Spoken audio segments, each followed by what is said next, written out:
Okay, so I am going to try to keep this video as short as I can. This is just kind of like a basic tutorial of how I edit my photos. This image was taken 2 years ago, right outside of Phoenix. So this is a raw image, and so I am in Lightroom's Classic. Lightroom CC will do similar to this, but this is Lightroom Classic.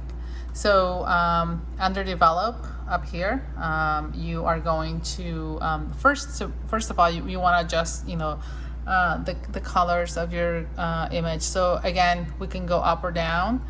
You can make the image cooler, or you can make it warmer, and this is a personal preference. So I'm just going to bump just a little bit, like 2 right here, to the color, and then you can bump the temperature.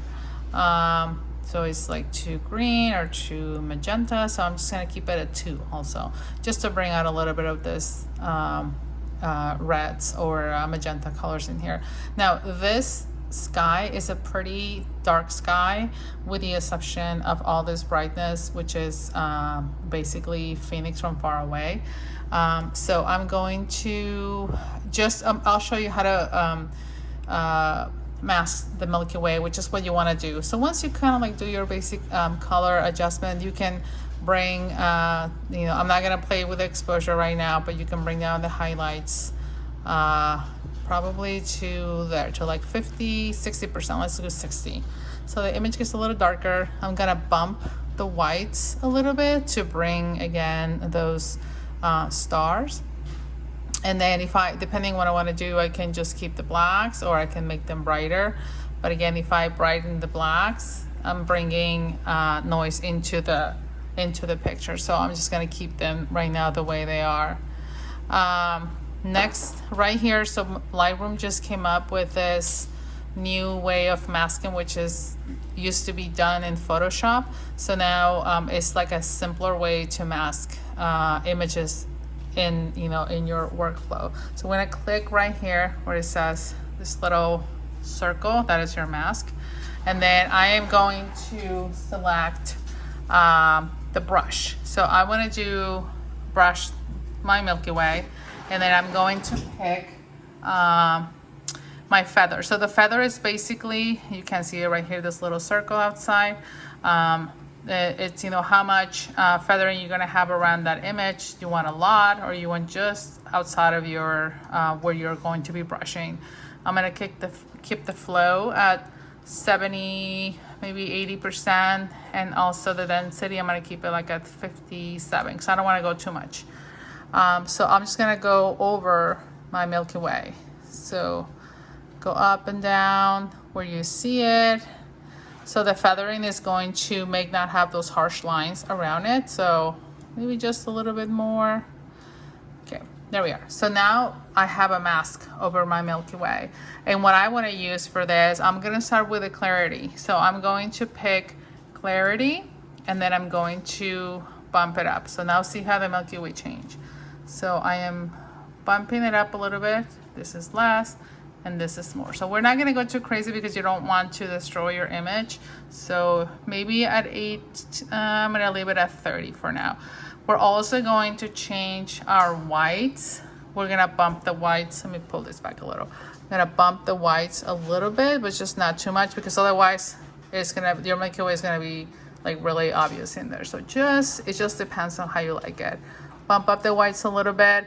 I'm going to bring up a little bit of the highlights. Since we brought down the highlights on the whole picture, now we're going to bump them up a little bit on the Milky Way. If you go too crazy, it's gonna look like that, and that looks completely unreal. So just play around. I'm gonna do like 7%, and then I'm going to bring up a little bit of the saturation, because I have some pretty colors in there. So bring up a little bit, probably like 20% saturation, and then you can play around with your temperature. So this is my warm. Obviously that's too much, so maybe I'll bring it up to like 8. The tint, you can go a little more magenta, but that's unrealistic. You can go to green, and that's also like you're sick or something. So we're just gonna go a little bit, maybe a 7. And then again, this is what takes a lot of time. You can you brought your clarity up Over here, you can also bring your contrast up a little bit more. You can bring up the exposure, make it pop a little bit, but not too much. You can play with the shadows, maybe bring some down, and then maybe I'm gonna bring the whites a little bit more.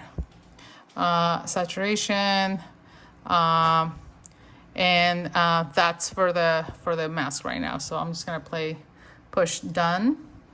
And then your overall image now is here. It looks pretty flat. So we're gonna try to bring up the vibrance on the image. So make it a little bit nicer, maybe to 30. And then we're gonna bump the saturation like to 6. You can play again with this. You can add another mask. So you come up here to this corner right here, the circle, that'll be a mask. Click right here, you're gonna click the plus sign, and then you can do gradient, and then you can bring this down. And what this is going to do, you can bring it down to make the sky a little bit darker. You can bring it up to make it brighter. Obviously we want to dim it a little bit, so just a little bit to make the sky a little bit darker. You can play around, so we click done. You can also, if you have all this light right here, you can do another mask, and then you're going to brush or pick color range or luminance range. You can do that. It's a little bit more complicated, so you selected the area that is really bright. You can adjust it right here, more or less. And then what we can do, we can try to bring down the highlights on that area only, but it also affects our Milky Way. So I'm just gonna delete this mask. Delete mask 3. So I think that overall, this image, again, you can play more with, again, your temperature. You can bring up your exposure overall of the image. Oh, I'm so sorry, I'm still on the mask. So let me finish done. So we can try to bring up the exposure of the image. We can bring the contrast. We can adjust the temperature maybe a little brighter. We can bring up the vibrance a little bit more, the saturation. Right here, a lot of people go crazy with the dehaze to make it darker, but you can brush it with a mask, or you can just tap it a little bit. These are really powerful, so don't go too crazy on this one. And you can adjust like the clarity overall of the image. Now, I've seen some you guys have seen some Milky Ways where you see like no stars, that are all like completely blurred, and the only thing that you see is your Milky Way. But that is achieved through Photoshop, and it's not very complicated. The other thing that you can do for that, if you wanted to, you can come down here. Oh, and then right here on the colors, you can play around with specific spots that you can use, to adjust the color. I can pick, like if I click right here on the hue, you can come up here and then just drag it up or down. Now my blues are a little different. So again, it's a personal preference. You can click on your Milky Way because there's other colors in there. You can just go up or down, and I will play around with those yellows and reds and magentas. So what I was saying is the noise reduction, the luminance. So you can just play with that a little bit. You can just slide it up a little bit, and what's gonna do is gonna make that soft, everything look a little softer. That will be too crazy. If you take a quick, closer look, that is too much. So obviously you don't wanna do that. So we're just going to play a little bit. It softens the sky, like 20. You can increase the detail if you want to see more or not. One of the things that I put on the notes is to do the sharpening. You don't want to sharpen the entire image, so I'll show you a trick. So right here, you're gonna start moving the button right here where it says sharpening or sharp the image. So you're gonna move it a little bit, so now the masking slider is going to appear. So I have a Mac, so you're gonna pick option, and then you're going to click on the masking, and then you're gonna start sliding it. So what it does, The in Photoshop and in Lightroom, almost in Photoshop, is white reveals, black conceals. So if you're brushing something black, it will conceal it, and then if it's white, it will be revealed. So what we want to do, we just want to outline the image. So now that we pick that, now we're going to sharpen that area. So whatever was picked in white will be sharpened, and everything else will remain the same. Again, let me show you. You're going to click the option on the Mac button, and then you're going to, let me just reset it. So right here, the sharpening is complete. These buttons are not active, but once I start moving the sharpening, now my other buttons are active. Now I'm going to click option and then the masking button. So this is reset, option, masking, and then I'm going to slide it. Again, the white, black conceals, white reveals. So the white is now active. So all those spots that you see white are going to be sharpened. And so if I go all the way, it's very minimal. If I slide back, that's good, because I don't want the entire image to be sharpened. Now I can adjust the sharpening. If that's something that you want to do, you know, you don't have to, but it is nice when you're sharpening like mountains or like the silhouette of the saguaro and stuff. So let me see, this is my before, oh, whoops, the before and after. You guys can see how just a few changes kind of make a difference. I think that the raw image looks really good, but when you add a little bit of contrast, you mask the Milky Way, and then you bring out those colors, the white, the highlights, makes them pop a little bit more. Oh, one thing that I forgot to do is right here, we want to do the click on the remove chromatic aberration, just to kind of like get rid of a little bit of this blues that appear on the stars and stuff.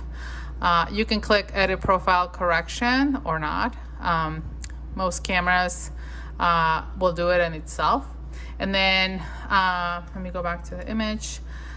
If you see right here, I have some, like, if I zoom in, you can see a lot of noise in this image because you know, I bumped, it was really dark, so I bumped the shadow. So that's not something that you want. And you can see my stars are a little fuzzy. Again, that happens in night photo. But if you see this like little dots right here, like, I don't know if you can see them, it's like a little pink, and over here there's a white, blue. So those are hot pixels on your camera, on your sensor. Everybody has them. So one way to correct those, if you're in Photoshop, you just your spot remover. If you are in Lightroom, like here, like I do most of my adjustments, I'm just gonna pick the clone and then make the brush small, and then the opacity at 100%, no feather, and then I'm going to come here and then just click on it, and it will disappear it.